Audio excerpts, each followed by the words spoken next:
एक जालिम सौतीली माँ जिसने तेज तूफानी बरसती बारिश में 10 साल अहमद को घर से निकाल दिया। अहमद के हाथ में बस्ता और अपनी किताबें थीं। वो रोता रहा, मगर उस पर रहम किसी को ना आया। मगर फिर देखें कैसे अल्लाह ने उस बच्चे की किस्मत को बदल डाला और वो महलों पर राज करने लगा। और उसकी सौतीली माँ का अंजाम देखकर तो आपकी भी रूह कांप उठेगी। तेज तूफानी बारिश ने गांव को लपेट में ले रखा था। इस भीगती हुई दुनिया में 10 साल अहमद अपने छोटे हाथों में किताबें और बस्ता पकड़े लकड़ी के दरवाजे के बाहर खड़ा था। दरवाजा बंद हो चुका था और वो आखिरी बार अपने घर को देख रहा था, आंखों में आंसू और दिल में बोझ लिए। अहमद ने धुंधले मंजर को देखते हुए कदम पीछे हटाए, मगर कोई नहीं था जो उसकी मदद करे। बारिश तेज थी और हर बूंद जैसे उसके गम में शरीक हो रही हो। वो रोते रोते गांव से बहुत दूर निकल आया।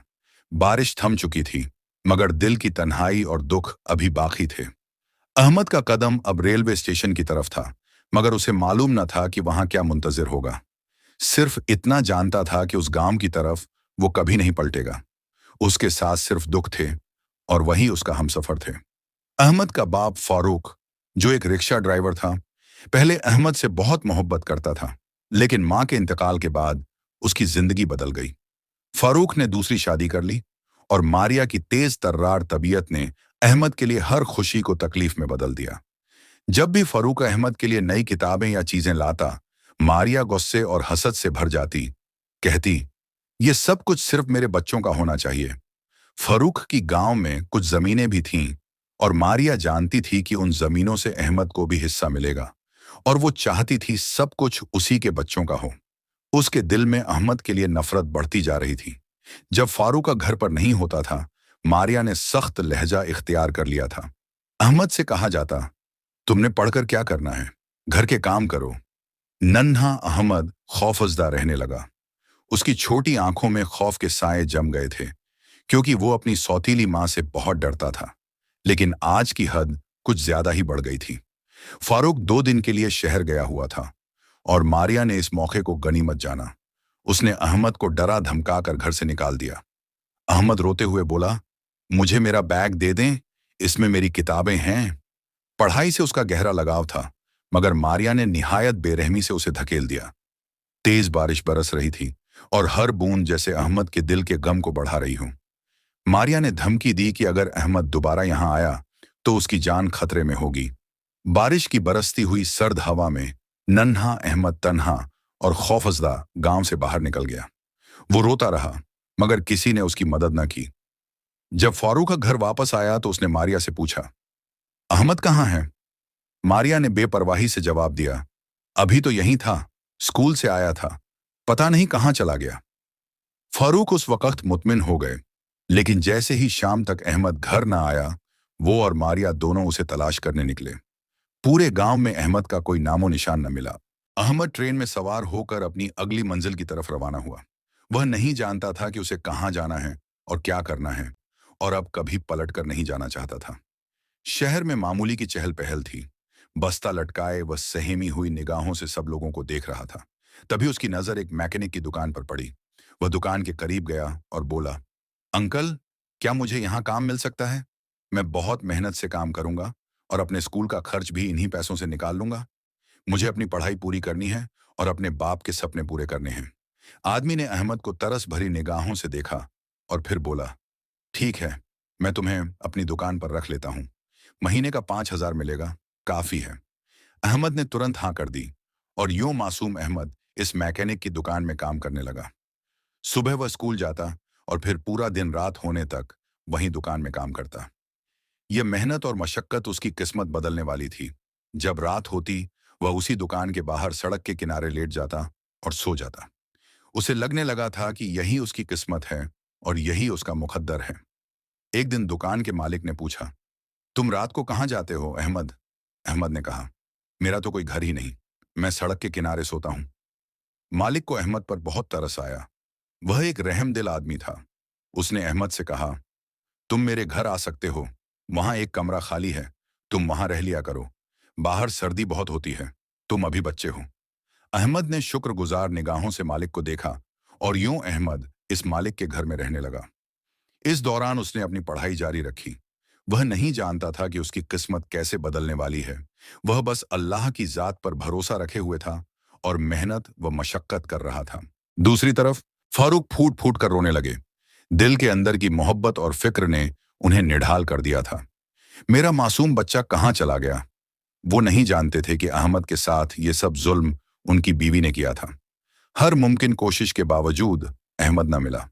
दिन महीनों में ढल गए, महीने सालों में, और मारिया जो बेऔलाद थी अपने गुनाहों के बोझ के साथ जीती रही। रात के अंधेरे में जब वो सोती, उसे बार बार वो लम्हे याद आते जब उसने रोते हुए अहमद को बारिश में घर से निकाला था। खौफ, पछतावा और नदामत ने उसे घेर लिया। एक रोज अचानक उसे फालिज का दौरा आया, जिससे उसकी एक टांग माजूर हो गई और वो व्हील चेयर पर बैठी रही। अपनी हालत देखकर वो फूट फूट कर रोने लगी और आखिरकार फारूक को सब सच बता दिया कि कैसे उसने कई साल पहले अहमद को घर से निकाला था। फारूक ने यह सुनकर आंखों में गुस्सा भरा चीख कर कहा, तुम्हें शर्म नहीं आई? तुमने मेरे मासूम बेटे पर जुल्म की इंतहा कर दी। दिल के मुकाम पर दर्द ने उसे अंदर से झंझोड़ दिया। फारूक इस दुनिया को छोड़ गए और मारिया व्हील चेयर पर रोती, बिलखती और चीखती रह गई। लोगों से भीख मांगकर अपना गुजारा करती और हर दिन अपने किए हुए जुल्म का सदमा झेलती रही। आज भी सड़क के किनारे मारिया व्हील चेयर पर बैठी थी, अपनी तन्हाई और जिंदगी के बोझ के साथ। तभी सिग्नल पर एक गाड़ी रुक गई। गाड़ी के अंदर एक खुशशक्ल नौजवान बैठा था। कपड़ों से ही वो काफी अमीर मालूम हो रहा था। नौजवान की नजर जैसे ही व्हील चेयर पर बैठी औरत पर पड़ी, वो लम्हे के लिए हैरान रह गया। गाड़ी से निकलकर करीब आया तो फौरन पहचान गया कि ये कोई और नहीं बल्कि उसकी सौतीली मां थी। मारिया फौरन बोली, मुझे कुछ पैसे दे दो, बड़ी भूख लगी है। अहमद फौरन घुटनों के बल बैठ गया और बोला, क्या आपने मुझे पहचाना? मारिया ने हैरत से उस नौजवान की तरफ देखा। अहमद ने आहिस्ता लेकिन पुरएतमाद लहजे में कहा, मैं अहमद हूं। यह सुनना था कि मारिया की आंखों से आंसू बहने लगे। रोते हुए वो हाथ जोड़कर बोली, खुदा के लिए मुझे माफ कर दो, मैं तुम्हारी गुनाहगार हूं। मैं सालों से इस गुनाह के जुर्म में तड़प रही हूं। अहमद ने फौरन मारिया के हाथ थाम लिए और नरम लहजे में कहा, अम्मी, आप मुझसे बड़ी हैं, आप माफी न मांगे। वो मारिया को गाड़ी की तरफ ले गया, उसे बैठाया और अपने घर की तरफ रवाना हुआ। अहमद के बंगले के दरवाजे पर पहुंचते ही मारिया हैरत से उस खूबसूरत घर को देख रही थी। शर्मिंदगी और पछतावे से उसका दिल फट रहा था। अहमद ने पूछा, अम्मी, अब्बा कहाँ हैं? क्या वो घर पर ही हैं? मुझे बताइए, आप व्हील चेयर पर क्यों हैं? यह सुनना था कि मारिया रोने लगी और उसने सारी बात अहमद को बता दी। अहमद की भी आंखों से आंसू बहने लगे। वो रोते हुए बोला, अहमद ने आहिस्ता आहिस्ता बोलना शुरू किया, जब आपने मुझे घर से निकाला था तब मैं बिल्कुल तन्हा था, खाली हाथ। मैंने एक मैकेनिक की दुकान पर काम शुरू कर दिया। दिन भर काम करता और रातों को पढ़ाई। मैंने बहुत मुश्किल वक्त गुजारा, कभी भूखा सोया, कभी थकावट से बेहाल हो गया, मगर अल्लाह ने मुझ पर करम किया। जब मेरी पढ़ाई मुकम्मल हुई तो मेरे पास थोड़ा सा सरमाया था। मैंने हिम्मत करके एक कारोबार शुरू किया। अल्लाह ने मेरे रिज्क में बरकत दी और यूं मैं कामयाब होता गया। आज मेरे पास सब कुछ है, दौलत, शोहरत, इज्जत, मगर मेरे अपने नहीं हैं। ये सुनकर मारिया की आंखों से आंसू बहने लगे। वो धीमी आवाज में बोली, मुझे माफ कर दो अहमद, ये सब मेरी ही वजह से हुआ। मैंने तुम्हारे साथ बहुत जुल्म किया। अहमद ने नरमी से उसके हाथ थामे और बोला, अम्मी, आप जैसी भी हैं मेरे लिए काबिल ए एहतराम हैं। फिर अहमद खामोश हो गया। कुछ देर बाद बोला, मैं अब्बा की कब्र पर जाना चाहता हूं। अगले रोज वो कब्रिस्तान गया। मिट्टी की खुशबू में नमकीन आंसू मिल गए। वो बाप की कब्र के करीब बैठा, हाथ जोड़े, दिल भरा हुआ। अब्बा, देखें, आज आपका बेटा कामयाब हो गया है। आप हमेशा कहते थे कि अहमद एक दिन बड़ा आदमी बनेगा। आज मैं बन गया हूं। जिस बच्चे से मैं नफरत करती थी, आज वही मेरा सहारा बन गया। अब वो जान चुकी थी कि अहमद का ज़र्फ कितना बड़ा है। अहमद ने मारिया का इलाज एक प्राइवेट अस्पताल में शुरू करवा दिया था। डॉक्टर बहुत अच्छे थे और सब कुछ ठीक चल रहा था, मगर मारिया की तबीयत संभलने के बजाय और बढ़ती जा रही थी। कुछ दिनों बाद अहमद मारिया को घर वापस ले आया, मगर मारिया पछतावे की आग में जल रही थी। उसे लगता था कि फारूक इसी की वजह से मरा है। अहमद का सदमा वह बर्दाश्त नहीं कर सका था, इसीलिए इस दुनिया से रुखसत हो गया। अहमद हर मुमकिन कोशिश करता कि मारिया का ख्याल रखे, उसका दिल बहलाने के लिए उससे बातें करता, मगर मारिया हमेशा शर्मिंदगी और अफसोस में डूबी रहती। एक रोज मारिया रोते हुए अहमद से कहने लगी, अहमद, मुझे फारूक की कब्र पर ले चलो, मेरा दिल बहुत परेशान है। अहमद ने मारिया को साथ लिया, अपनी खूबसूरत कार में सवार किया और गांव की तरफ रवाना हो गया। गांव के लोग हैरान होकर मड़ मड़ कर कार को देखने लगे कि आखिर इतना अमीर आदमी कौन है। और जब उन्होंने अहमद को पहचाना तो सभी हैरान रह गए।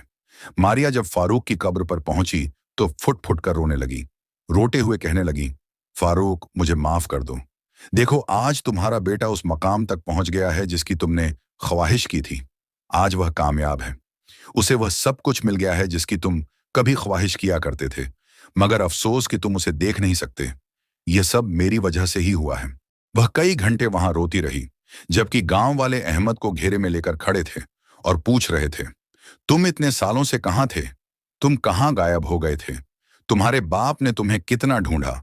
तुम्हारी जुदाई में वह तड़पता रहा और रोता रहा। तुम तो जानते हो ना, फारूक तुमसे कितनी मोहब्बत करता था। लोगों की बातें सुनकर अहमद की आंखों में भी आंसू आ रहे थे, मगर उसने किसी को भी नहीं बताया कि मारिया ने उसे घर से निकाला था। अहमद ने कहा, बस किस्मत में यही लिखा था। मैं खो गया था। मैंने बहुत कोशिश की कि घर आ जाऊं, मगर कभी इम्कान ही नहीं हुआ। आज अगर मैं आपके सामने एक कामयाब इंसान के तौर पर खड़ा हूं, तो वह सब मेरे बाप की दुआओं का ही सला है। लोग उसे देखकर हैरान हो रहे थे, क्योंकि इतना कामयाब शख्स पूरे गांव में कोई नहीं था जितना कि आज अहमद था। लोग तो उसे भूल ही गए थे। अहमद मारिया को लेकर दोबारा अपने घर आ गया। आज उसके पास सब कुछ था, दौलत थी, शोहरत थी, किसी चीज की कमी नहीं थी।